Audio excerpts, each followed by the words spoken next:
Okay, लेकिन DLD में यही चीजें थी तो बस हाँ ये फिर।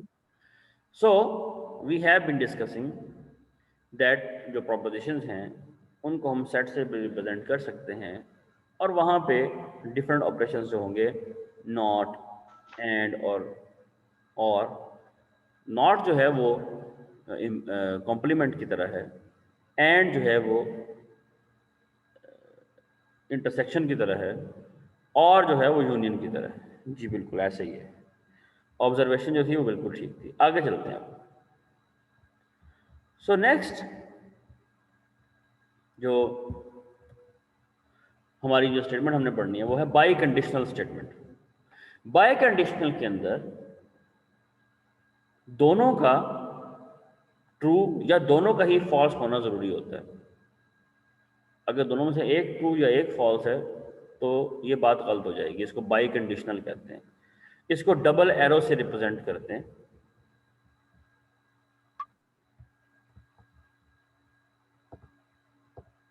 जी, इसको डबल एरो से रिप्रेजेंट करते हैं। ये अगर आप देखें, ये डबल एरो, और इसका मतलब ये होता है कि लेट पी जो है वो स्टेटमेंट है यू टेक दिस क्लास, और क्यू जो है वो ये स्टेटमेंट है you get a grade. So P by directional Q का मतलब क्या होगा?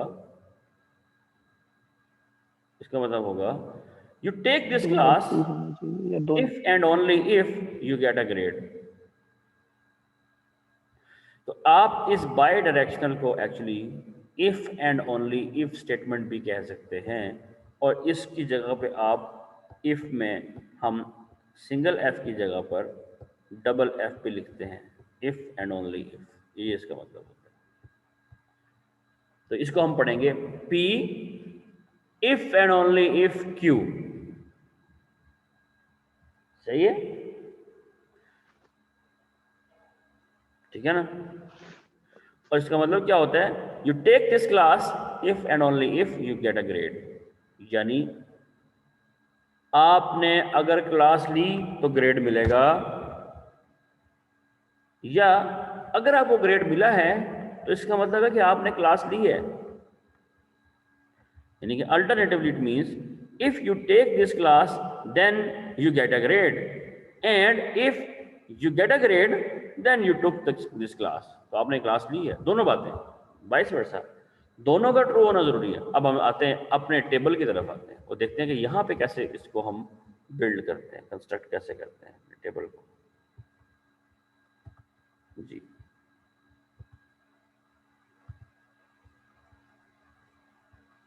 तो P और Q है हमारे पास, और हम बात कर रहे हैं कि इफ P इज ट्रू, यानी उसने क्लासें ली हैं, Q इज ट्रू यानी उसे ग्रेड भी मिला है, तो बिल्कुल ठीक है, ट्रू होना चाहिए। समझा की बात? क्लास भी ली और ग्रेड भी मिल गया, वेरी गुड। अब मैं चलता हूं लास्ट में। बिल्कुल उसने क्लास भी नहीं ली, उसे ग्रेड भी नहीं मिला, वेरी गुड। ऐसा ही होना चाहिए था, ऐसा होना चाहिए ना? एक बंदा क्लास भी ना ले और उसे ग्रेड भी ना मिले, बिल्कुल ठीक है, ये फेयर है, ये ट्रू है, ऐसा ही होना चाहिए। लॉजिकली ट्रू है ना? बोले भाई। जी लेकिन स्टूडेंट क्या चाहते हैं? यस सर, ट्रू है सर। स्टूडेंट कहते हैं कि हमने क्लास तो नहीं लेनी लेकिन हमें ग्रेड मिल जाए, जो कि सही बात नहीं है, ये तो फॉल्स है, ऐसा नहीं हो सकता।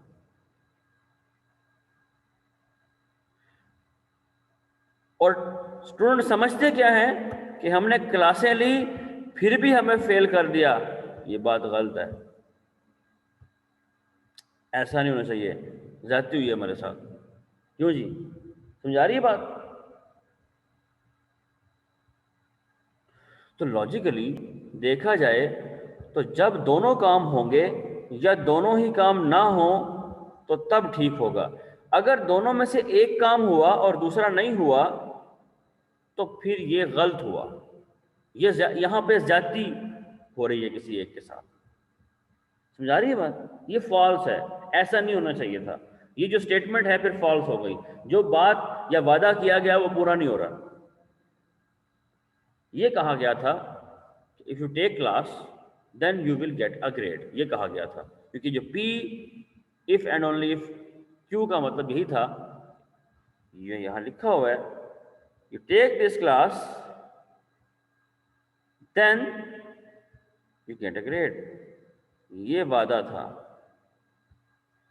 पूरा नहीं किया गया। कहां पर? यहां पर क्लासें ली गई, ग्रेड नहीं दिया गया, गलत बात, फॉल्स हो गया। अच्छा ये है, ये तो हो गई गलत बात। क्लासें नहीं दी गई, ग्रेड दे गया, ये भी बात गलत है, ज्यादती हो गई। क्लासें भी ली, ग्रेड भी मिला, ट्रू, बात पे कायम रहे हैं। फॉल्स यानी क्लास भी नहीं ली, ग्रेड भी नहीं मिला, ट्रू, बिल्कुल सही है, जो उसका हक था वो उसको मिला। क्यों बच्चों, समझ आई है? बाई कंडीशनल में क्या होता है? इफ एंड ओनली इफ होता है। क्लियर? अब अगर आप इसको जरा गौर से देखें तो ये ट्रुथ टेबल बनेगा एक्सक्लूसिव और का। याद है आपको एक्सक्लूसिव और बच्चों, जिसको हमने सर्कल के अंदर प्लस साइन से रिप्रेजेंट किया था? मैं दिखाता हूं आपको, इन्हीं स्लाइड में मौजूद है। एक्सक्लूसिव और में गया ये एक्सक्लूसिव और ये वाला कि जब दोनों ट्रू हैं, ओ एक्सक्लूसिव नॉर, नॉर सॉरी और नहीं, एक्सक्लूसिव नॉर, इसके साथ वो लगा दें, टिल्डा लगा दें ऐसे करके इसके साथ। जब दोनों ट्रू हैं तो फॉल्स, जब दोनों फॉल्स हैं तब भी फॉल्स। लेकिन अगर एक ट्रू एक फॉल्स है तो ट्रू है, उसका उल्ट, बिल्कुल बिल्कुल उसका उल्ट, तो ये अगर और है, एक्सक्लूसिव और है, तो वो एक्सक्लूसिव नॉर होगा। समझा की बात? तो this is the table for exclusive nor. इसको बाय कंडीशनल भी कहते हैं। एक्सक्लूसिव नॉर, ये नॉर के लिए मैंने इसके साथ ये लगा दिया टिल्डा का साइन, नॉट को रिप्रेजेंट करता है, नॉट एक्सक्लूसिव। अब हम जरा कुछ स्टेटमेंट्स को ये रंग देने की कोशिश करते हैं और देखते हैं कि ये क्या होगा। मैं सबसे पहले तो एक काम ये करता हूँ कि इस में कीप और इस वाले हिस्से को इधर गया हमारा शेप्स, ये आ गया, शेप ले लेते हैं। शेप में ये शेप ठीक है, तो इसको मैं यहाँ से लेता हूँ और ये कर देते हैं, ठीक हो गया।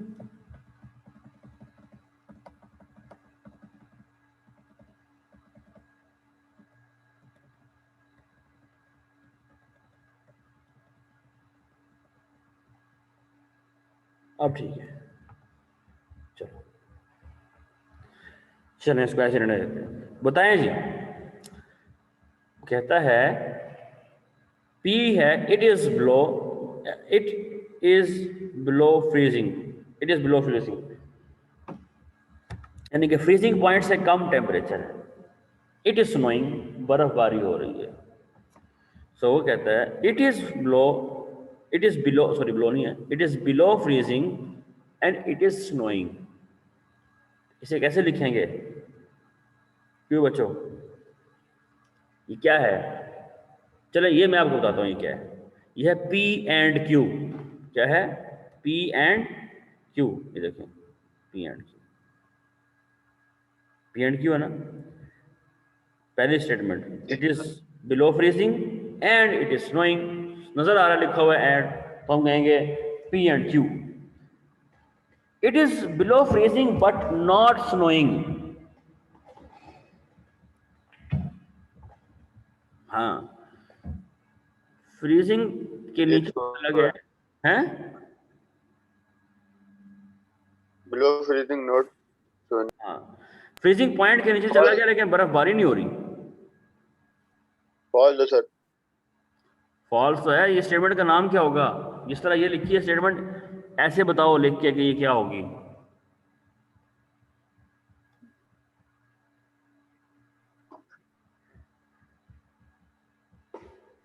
सर ये पी एंड नॉट क्यू होगा सर। पी एंड नॉट, बिल्कुल ठीक है। It is freezing but not snowing, ठीक हो गया। चलें, it is not below freezing and it is not snowing, ना ही सर नॉट, फ्रीजिंग पॉइंट के नीचे है और ना ही स्नोइंग है। जी sir, not P and not Q. Yes sir, false. ठीक हो गया। इट इज आइदर स्नोइंग और बिलो फ्रीजिंग और बोथ, या तो बर्फबारी हो रही है या फ्रीजिंग पॉइंट के नीचे है, या दोनों भी हो सकते हैं।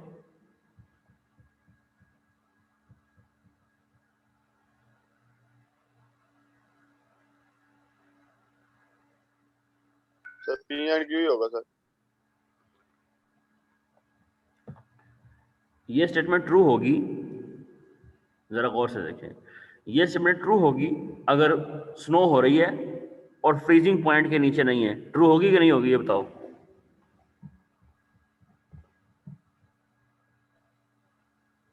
जी सर। तो इसका मतलब है कि अगर एक स्टेटमेंट ट्रू है दूसरी फॉल्स है तो ट्रू आ रहा है, तो एंड नहीं हो सकता, एंड में दोनों का ट्रू होना जरूरी होता है। अच्छा, बर्फबारी नहीं हो रही, इट इज नॉट स्नोइंग, लेकिन बिलो फ्रीजिंग है, तब भी ट्रू है ना। जी सर। और अगर दोनों काम हो गए तब भी ट्रू है, तब तो ट्रू ही ट्रू है। अब सोचो, तो इसलिए आसान हल क्या होता है, या तो आपका दिमाग इतना शार्प काम करे कि आप इसको देख लें, अदरवाइज आसान हल होता है कि उसका टेबल बना लें, और टेबल बना के देखें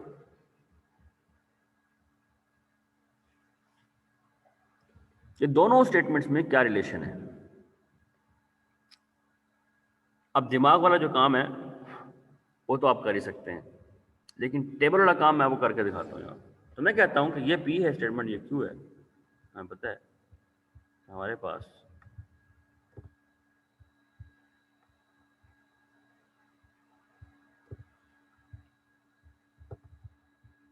टेबल हो गया। टेबल में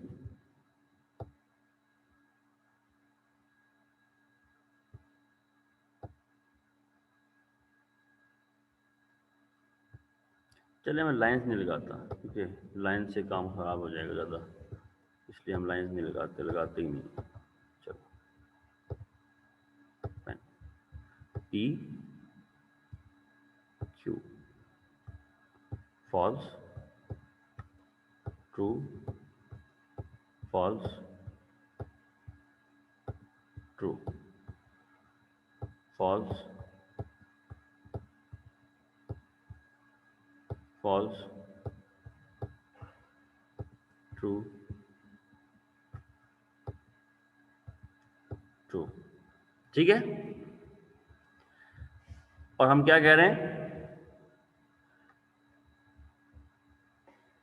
पहला ऑप्शन पी फॉल्स, ट्रू नहीं आता सर, पी फॉल्स, ट्रू आता है सर मेरे पी ख्याल। फॉल्स, क्यू भी फॉल्स। हेलो। यहां हम इस वाले स्टेटमेंट को देख रहे हैं, ना ही सर पहले ना ही बर्फ पड़ रही ट्रू है, आता है सर। ना ही फ्रीजिंग पॉइंट है, और बोथ भी नहीं है। तो ये जो भी है हमारे पास स्टेटमेंट एक्स, वो फॉल्स ही है, फॉल्स है ना। आइदर लिखा हुआ है, आइदर का मतलब दोनों में से एक काम होना चाहिए या दोनों होने चाहिए, लेकिन यहाँ पे दोनों काम ही नहीं हो रहे, दोनों एफ है, ना ही स्नोइंग है और ना ही फ्रीजिंग है, तो एफ होगा ना, एफ होगा। बोलो भाई, एफ होगा कि नहीं होगा।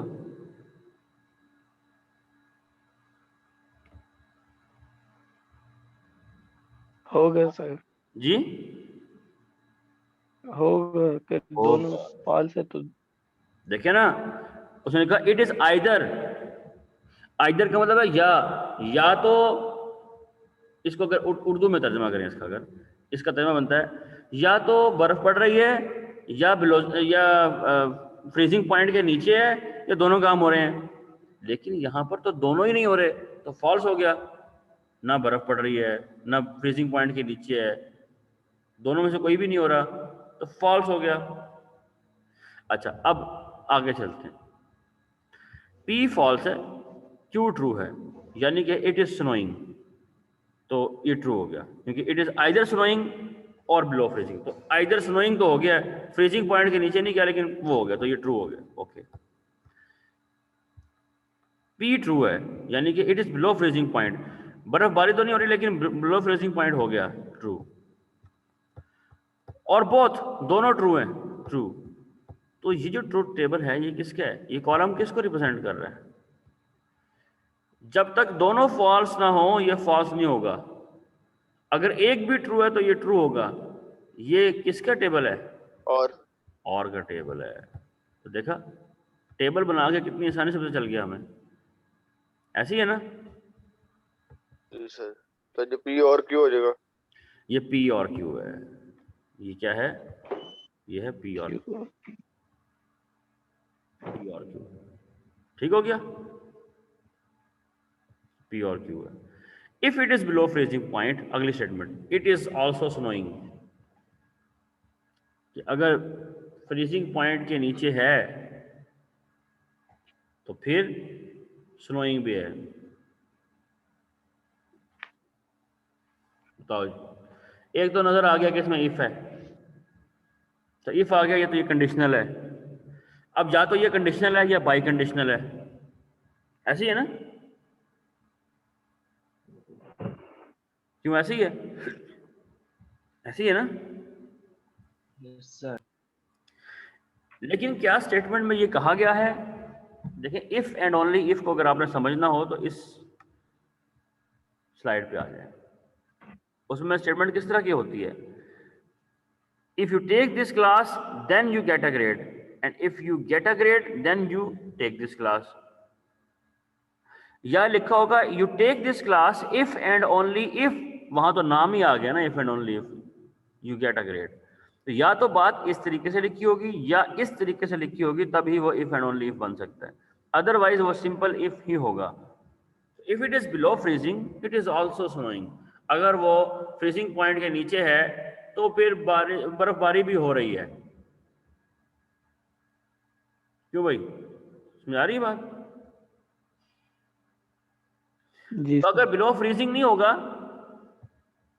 तो हम क्या बर्फबारी की फिक्र करेंगे? स्नोइंग की फिक्र करेंगे? नहीं करेंगे ना, क्योंकि उसने कह दिया कि if it is below freezing. नहीं। तो इसका मतलब ये होगा कि अगर हमने फिक्र नहीं करनी क्यू की, पी के फॉल्स होने पे, तो फिर ये इफ कंडीशन ऐसी है ना? जी सर। तो ये पी इंप्लाइज क्यू है, ठीक है? क्या है? P implies Q. It is either below freezing point और it is snowing, but it is not snowing if it is below freezing point, below freezing. ओ, ये जरा बताएं ना अब क्या है, अब पता चलेगा।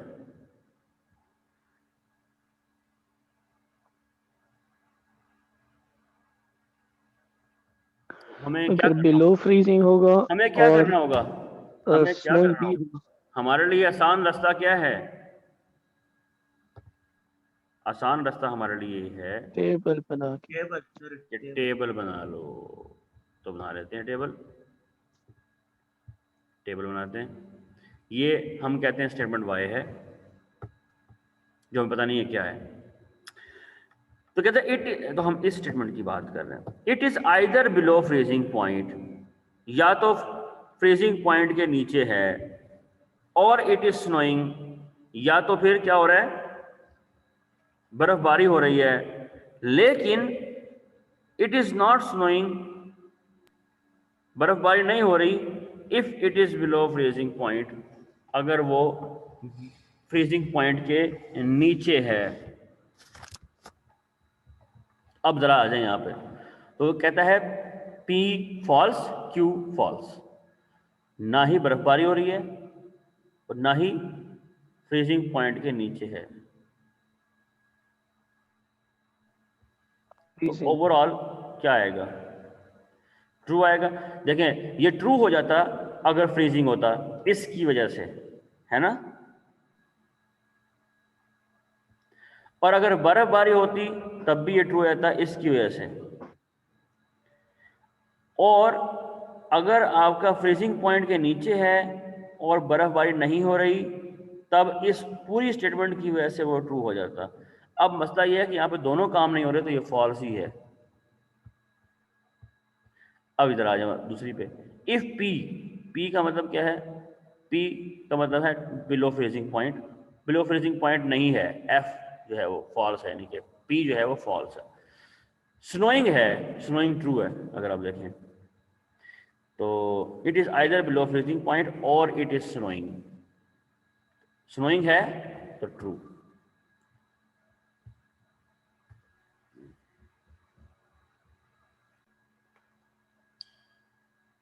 हेलो, जी सर आवाज आ रही है। हाँ वो Yes, sir. डिस्कनेक्ट हो गया था जी। अब आवाज आ रही है? Yes, sir. यस गुड, आवाज आ रही है तो गुड। डिस्कनेक्ट हो गया, ठीक है।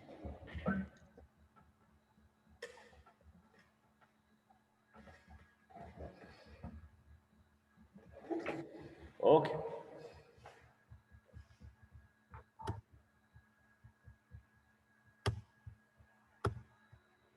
सही है। सो वी वर डिस्कसिंग कि इफ P इज फॉल्स और Q जो है वो ट्रू है। अब Q जो है वो ट्रू है मतलब it is snowing. It is snowing, it is snowing से क्या होगा? ये ट्रू हो जाएगा। तीसरा, तीसरी बात P एंड Q, ठीक है, ओके। P जो है वो ट्रू है यानी कि it is below freezing point, Yes, sir. और Q जो है वो फॉल्स है but it is not snowing. So it is not snowing if it is below freezing point. तो ये बात ओवरऑल सच हो गई, तो ये भी ट्रू हो गया। ऐसी है ना। जी सर। Yes, sir. लेकिन it is below freezing point और इट इज स्नोइंग दोनों हो गए तो फिर दोनों का जिक्र यहां नहीं है कि दोनों ट्रू हो तो बात सच होगी, इसलिए ये फॉल्स है। ये आखिरी वाली बात है, समझाइए। यहां पे लिखा हुआ है आइदर। आइदर का मतलब है या तो फ्रीजिंग पॉइंट के नीचे है या स्नोइंग है, दोनों में से कोई एक, नॉट बोथ। बोथ नहीं लिखा हुआ। और इस स्टेटमेंट की वजह से वो कहता है कि ऑब्वियसली उसने कह दिया कि नॉट स्नोइंग और बिलो फ्रीजिंग पॉइंट, तो वो तो असल में not snowing below freezing point तो एग्जैक्टली ये वाली कंडीशन बनती है ना। तो जब ये बन गई तो वो ट्रू हो जाएगा। लेकिन जब दोनों ही हो काम हो, बिलो फ्रीजिंग पॉइंट भी हो और इट इज स्नोइंग भी हो, तो वो ओवरऑल ये जो पूरी स्टेटमेंट है ये फॉल्स हो जाएगी, बिकॉज इसमें से कुछ भी नहीं हो रहा। दोनों वाली कंडीशन अलाउ नहीं थी। या तो दोनों में से एक काम हो। समझा रही है बात? जी सर। हाँ। Yes. बोथ का जिक्र नहीं है यहाँ पे। अब ये ट्रूथ टेबल किसका बन गया? सर जी पी क्यू है। कि जब दोनों फॉल्स होते हैं, जब दोनों फॉल्स होते हैं तो वो फॉल्स है। जब दोनों ट्रू होते हैं तब भी वो फॉल्स है। जब दोनों मुख्तलिफ होते हैं तो वो ट्रू है। तो ये तो हो गया एक्सक्लूसिव और, ऐसी है ना। क्यों जी? एक्सक्लूसिव और है ना। कोई एक ट्रू होना चाहिए। कोई एक ट्रू होना चाहिए और एक्सक्लूसिव और ही कहता है कि कोई एक ट्रू हो तो ये देख लें एक्सक्लूसिव और, ये है ना। ये एक्सक्लूसिव और का टेबल ये है, ये टेबल है FTTF, यही बन गया ना, यही बन गया कि कोई एक ट्रू हो, दोनों ट्रू होंगे तब भी फॉल्स, दोनों फॉल्स होंगे तब भी फॉल्स। Yes, sir. समझ रहे बात? तो ये तो एक्सक्लूसिव और का टेबल है। Yes sir. अगर बन गया तो क्या करें, देखते हैं क्या है। ये बनता है P और Q if it is either below freezing point और स्नोइंग, तो P और Q कर दिया, and it is below freezing point तो वो P हो गया, implies not Q, it is not snowing, तो P implies नॉट Q ये है। अब इसका ओवरऑल जो अगर आप बना लें तो वो यही बनेगा। अगर आप बना के देख लें, इसका टेबल बनाएं, इसका टेबल अलग बनाएं, इसका टेबल अलग बनाएं, उन दोनों को एंड करें और चेक कर, आपने ये चेक करके मुझे बताना है कि क्या वो इस कॉलम के बराबर आया कि नहीं आया। समझा रही है बात? आपने P और सर Q करना है, एक कॉलम बनेगा, P इंप्लाइज नॉट Q करना है, दूसरा कॉलम बनेगा, उन दोनों कॉलम्स को एंड करना है, ये वाला कॉलम बनेगा। अब आपने मुझे बताना है कि ये क्या कहते हैं उसको, सेम है क्या नहीं। ठीक होगी बात? सही है? Yes, Yes, sir. sir. Yes, sir. Okay, it is below freezing point, that it is below freezing point is necessary and sufficient for it is to be snowing। अच्छा, नेसेसरी एंड सफिशिएंट कंडीशन जो होती है, ये मैं आपको बता दूं shortcut जल्दी से, कि ये इफ एंड ओनली इफ को रिप्रेजेंट करता है। वो जो हमने कहा था ना कि क्या निशानी है, बाई डायरेक्शनल की निशानी क्या है, या तो बात ऐसे लिखी होगी या ऐसे लिखी होगी, उसमें आ ही जाएगा इफ एंड ओनली इफ। अच्छा, इफ एंड ओनली इफ की जगह ये भी आ सकता है लिखा हुआ नेसेसरी एंड सफिशिएंट। अगर ये दोनों लफ्ज आ जाएं नेसेसरी एंड सफिशिएंट तो फिर भी ठीक है। समझ आ गई बात? फिर भी ठीक है, फिर भी समझ लें कि वो बाई डायरेक्शनल ही है।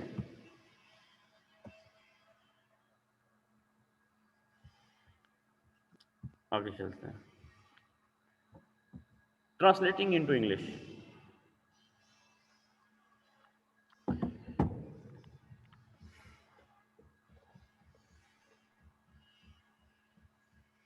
You can access the internet from campus.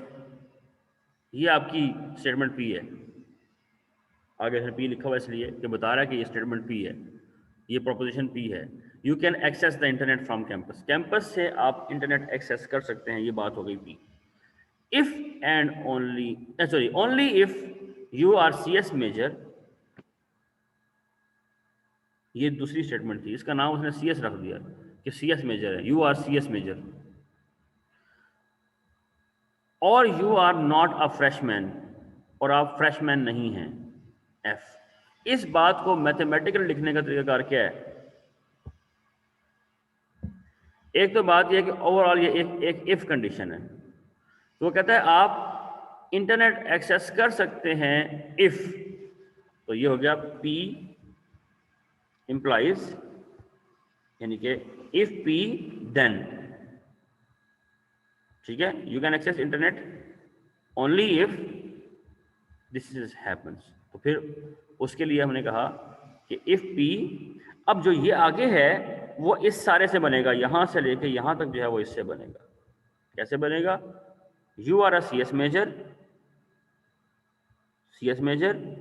और you are not a freshman, तो नॉट F, ये नॉट F है, ये नॉट है ना, तो P इंप्लाइज CS और नॉट जी F। सर। ये देखें, हमने एक इतने बड़े सेंटेंस को सिंपल एक स्टेटमेंट में तब्दील कर दिया। क्लियर है?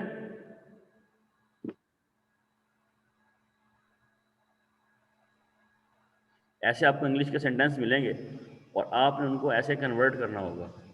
और ये हमारी अब है ट्रांसलेशन इनटू इंग्लिश, वो आप लोग करते थे ना पहले मैट्रिक में, तो अब हम इस तरह किया करेंगे।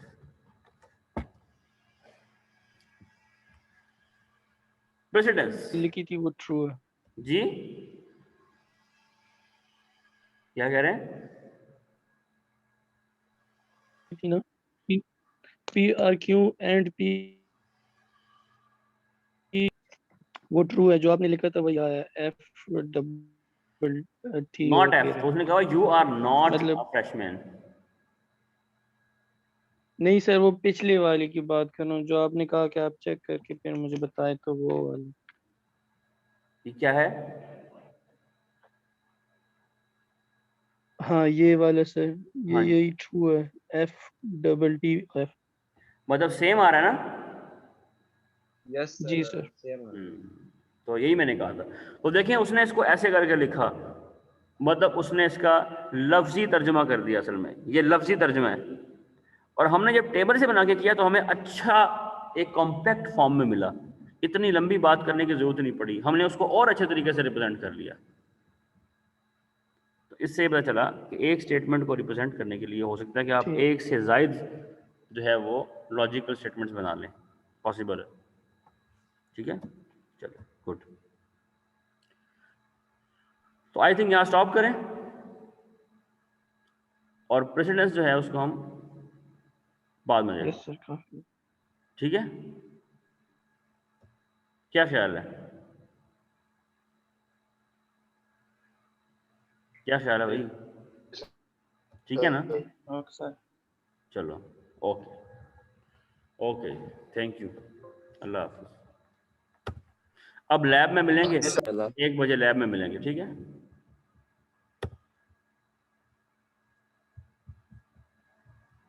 अल्लाह हाफिज।